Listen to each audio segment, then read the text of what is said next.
நடக்குதுன்னா மீனா வந்து முத்துக்கிட்ட எல்லா உண்மையும் சொல்றாங்க. இவ்வளோ நாளா நம்ம எல்லாரையும் அவ ஏமாத்திட்டு இருந்திருக்கா, கிறிஷ் அவளோட பையன்தான் அப்படின்னு மீனா சொன்னதும் முத்துக்கு பயங்கரமா கோவம் வருது. அந்த ஃப்ராடு எல்லாத்தையும் ஏமாத்திட்டு இருந்தாளா அப்படின்னு கத்துறாங்க. முத்து கத்துறத கேட்டுட்டு அவங்க அப்பா வராரு. வந்து எதுக்குடா இப்படி கத்திட்டு இருக்கீங்க அப்படின்னு கேக்குறாரு.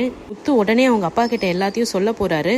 அப்பா, அந்த பார்லர் நம்ம எல்லாத்தையும் ஏமாத்திட்டு இருந்திருக்காப்பா, இந்த கிறிஷ் அவனோட புள்ளையாம்பா. என்னடா சொல்ற அப்படின்னு அவங்க அப்பா கேக்குறாரு. அதுக்கு கிறிஷ் அவளோட புள்ளையாம்பா, அது மட்டும் இல்ல, அவளுக்கு ஏற்கனவே கல்யாணம் ஆயிருக்கு. அவ புருஷன் செத்து போனதுக்கு அப்புறம் தான் மனோஜையே கல்யாணம் பண்ணிருக்கா. இவ்வளவு நாளா நம்மள எல்லா விஷயத்திலயும் ஏமாத்திட்டு இருந்திருக்கா. அதை கேட்டதும் அண்ணாமலை அப்படியே நெஞ்ச புடிச்சிட்டு உட்கார்றாரு. ஹார்ட் அட்டாக் வர்ற மாதிரி காட்டுறாங்க. முத்துவும் மீனாவும் ரொம்ப பயப்படுறாங்க. அப்பதான் விஜயா வெளியே வந்து என்னடா அப்படின்னு கேக்குறாங்க. எல்லாரும் பயப்படுறாங்க, என்னாச்சுன்னு.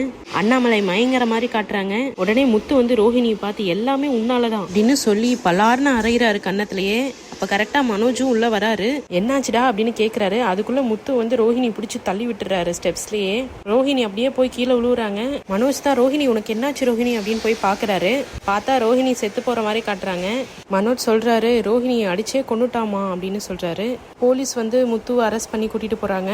கடைசியா பார்த்தா இது எல்லாமே மீனா நினைச்சு பார்த்திருக்காங்க. முன்னாடியே நினைச்சேங்க இது இப்படிதான் நடக்கும்னு. என்ன மாதிரியே நீங்களும் இதுக்கு முன்னாடியே கெஸ் பண்ணிருந்தீங்கன்னா இந்த வீடியோக்கு ஒரு லைக் பண்ணுங்க. அதுக்கப்புறம் மீனா அவங்களே புலம்புறாங்க, யாருக்கும் எதுவும் ஆகக்கூடாதுன்னு. அப்ப ரோஹிணி வந்து கேக்குறாங்க, என்ன மீனா ஏன் அழுதுட்டு இருக்கீங்க அப்படின்னு கேக்குறாங்க. அதுக்கு மீனா வந்து அள வேண்டி நீ நிம்மதியா இருக்க, ஒரு செகண்ட் நான் தான் செத்துட்டு இருக்கேன். ரோஹிணி அதுக்கு வந்து என்ன மீனா இன்னும் அதையேவா நினைச்சிட்டு இருக்கீங்க? மீனா வந்து உன்ன மாதிரி என்னால இருக்க முடியாது, எல்லார்கிட்டயும் எப்படி மறைச்சிட்டு இருக்கிறது? ரோஹிணி வந்து ப்ளீஸ் மீனா, நான் எல்லா விஷயத்திலயும் எல்லார்கிட்டயும் சொல்லிடுவேன். அதுக்கு மீனா வந்து எனக்கு அந்த நம்பிக்கையே இல்லை, இப்படியே போச்சுன்னா நான் உண்மையை சொல்லிடுவேன் அப்படின்னு சொல்றாங்க. ரோஹிணி வந்து அது கெஞ்சுறாங்க சொல்லாதீங்கன்னு. மீனா சொல்றாங்க, ஒரு நாள் நீ எல்லாத்துக்கும் மாட்ட தான் போற. அதுக்கு ரோஹிணி வந்து நீங்க என்ன சொன்னாலும் சரி, என் உயிரும் கிறிஷோட உயிரும் உங்க கையில தான் இருக்கு அப்படின்னு திருப்பி பிளாக்மெயில் பண்றாங்க. அதுக்கப்புறம் முத்துவோட கார் ஸ்டாண்டு காட்டுறாங்க. அங்க பார்த்தா முருகன் வந்து குடிச்சிட்டு இருக்காரு. என்னன்னு கேட்டா, அண்ணா கல்யாணம் பண்ணா சந்தோஷமா இருக்கும்னு சொன்னாங்கண்ணே, எல்லாம் உண்மையே இல்லைண்ணே அப்படின்னு சொல்றாரு. முத்து அதுக்கு வந்து உனக்கு கல்யாணம் ஆகி 1 மாசம் கூட ஆகல, அதுக்குள்ள என்னடா அப்படின்னு கேக்குறாரு. அதுக்கு முருகன் வந்து, அண்ணா எனக்கு ஒரே டென்ஷன், ஏன்டா கல்யாணம் பண்ணணும்னு இருக்கு. முத்து வந்து, டே ஒரு 2-3 வருஷத்துக்கு அப்புறம் நீ சொன்னா கூட பரவாயில்லடா, என்னடா 1 மாசத்துலயே சொல்ற அப்படின்னு கேக்குறாரு. அதுக்கு முருகன் சொல்றாரு, அண்ணா கல்யாணத்துக்கு முன்னாடி ஒரு மாதிரி இருக்காங்க, கல்யாணத்துக்கு அப்புறம் வேற மாதிரி இருக்காங்கண்ணே. அதுக்கு முத்து வந்து, என்னடா எல்லாருக்கும் தெரிஞ்சது இவன் தான் கண்டுபிடிச்ச மாதிரி சொல்றான், எனக்கு இப்பதான் தெரியும் அப்படின்னு கத்துறாரு முருகன். லவ் பண்றப்போ எல்லா ஐடியா கொடுத்தீங்கல்லண்ணே, கல்யாணம் பண்றது கரண்ட் கம்பத்துல கால் வைக்கிற மாதிரி அப்படின்றத நீங்க சொல்லிருக்கலாம்லண்ணே அப்படின்னு சொல்றாரு. சொல்லி நான் ஏன்டா அவன் கல்யாணத்தை கெடுக்கணும் அப்படின்னு கேட்கிறாரு. ஏண்டா முருகா, ஹனிமூன்லாம் போறேன்னு சொன்னேன், இப்ப ஏன்டா இப்படி குடிச்சிட்டு இருக்க அப்படின்னு கேட்கிறாரு. அதுக்கு முருகன் வந்து, அதுதானே பிரச்சனையே அப்படின்னு சொல்றாரு. இதுக்கு முத்து வந்து, போன இடத்துல பிரச்சனையா இல்ல போகும்போதே பிரச்சனையா அப்படின்னு கேட்கிறாரு. அதுக்கு முருகன் வந்து, எங்க போறதுன்னே பிரச்சனை தானே, ஊட்டி போறதா இல்ல கொடைக்கானல் போறதா அப்படின்றது தான் பிரச்சனை. அதுக்கு முத்து ஒரு சொல்யூஷன் தராரு. 3 நாள் ஊட்டி போங்க, 3 நாள் கொடைக்கானல் போங்க, அவ்வளவுதான் அப்படின்றாரு. உடனே முருகன் அதுக்கு கட்டி பிடிச்சு சுத்துறாரு முத்துவ. அண்ணே சூப்பர்ண்ணே அப்படின்னு சொல்றாரு. முத்து வந்து, இந்த மாதிரி விஷயத்துக்கெல்லாம் குடிக்க கூடாதுரா அப்படின்னு சொல்லி அட்வைஸ் பண்ணி அனுப்புறாரு. முருகன் வச்சிட்டு இருந்த பாட்டில் வந்து முத்து கையில இப்போ இருக்கு. அதுல கொஞ்சமா இருக்கிறதுனால முத்து குடிக்கிறாரு. அங்கிருந்து கட் பண்ணா மீனாவை காட்டுறாங்க. ஏதாவது சண்டை போட்டாச்சு இந்த வீட்டுல இருந்து போயிடணும் அப்படின்னு பிளான் பண்றாங்க. முத்து கரெக்டா வீட்டுக்கு வராரு. மீனா வந்து முத்துக்கு வைக்காம இவங்க சாப்பாடு போட்டு சாப்பிட போறாங்க. முத்து வந்து, இன்னைக்கு என்ன நடந்துச்சு தெரியுமா மீனா அப்படின்னு கேக்குறாரு. அதுக்கு சொன்னாதானே தெரியும் அப்படின்னு மீனா சொல்றாங்க. அதுக்கு முத்து வந்து, ஆமா இல்ல சொன்னாதானே தெரியும், இன்னைக்கு முருகன் வந்து ஷெட்டுக்கு வந்திருந்தான் அப்படின்னு எல்லாத்தையும் சொல்றாரு. மீனா வந்து முத்துக்கு சாப்பாடு கொடுத்துட்றாங்க. எப்படியாவது பேசி சண்டை போடலாம் அப்படின்னு மீனா பாத்துட்டு இருக்காங்க.